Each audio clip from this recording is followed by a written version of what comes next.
Choosing yourself sounds simple. It's advice we hear everywhere. Put yourself first. Choose yourself. Set boundaries. But when you've lived through emotional neglect, choosing yourself can feel almost impossible. Not because you don't want to. Not because you don't value yourself. But because, over time, you were taught, quietly and repeatedly, that your needs didn't matter as much as keeping the peace. And that lesson doesn't disappear overnight. After emotional neglect, self-care doesn't feel empowering. It feels like betrayal. You worry about hurting them.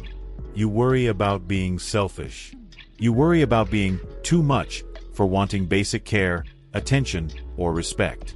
So you stay uncomfortable. You stay quiet.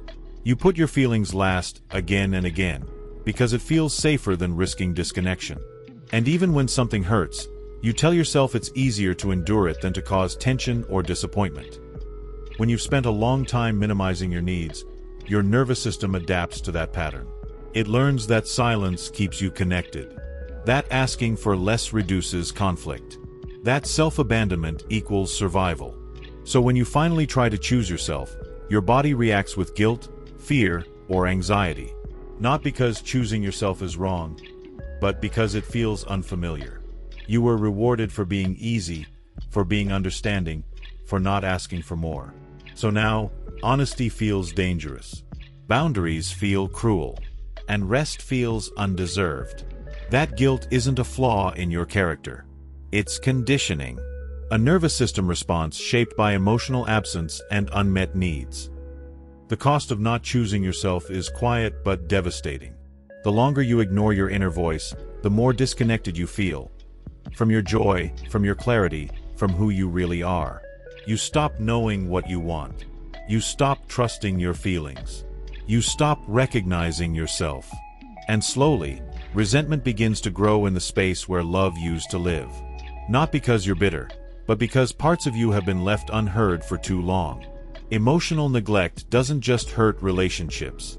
It erodes your sense of identity. Here's the reframe that changes everything. Choosing yourself isn't punishment. It's protection. It's the moment you stop abandoning yourself just to keep someone else comfortable.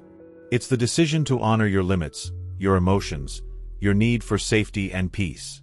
Choosing yourself doesn't mean you stop caring. It means you start caring for the one person you can't afford to lose, yourself. If choosing yourself feels heavy, take it slowly. You don't have to do it all at once. You don't have to explain yourself perfectly. You are not selfish. You are healing. And healing often feels uncomfortable before it feels free. You deserve peace without guilt. You deserve rest without apology. And you deserve a life where choosing yourself no longer feels like something you have to earn. In the last, just think, what makes choosing yourself feel hardest right now? Be prosperous and share happiness.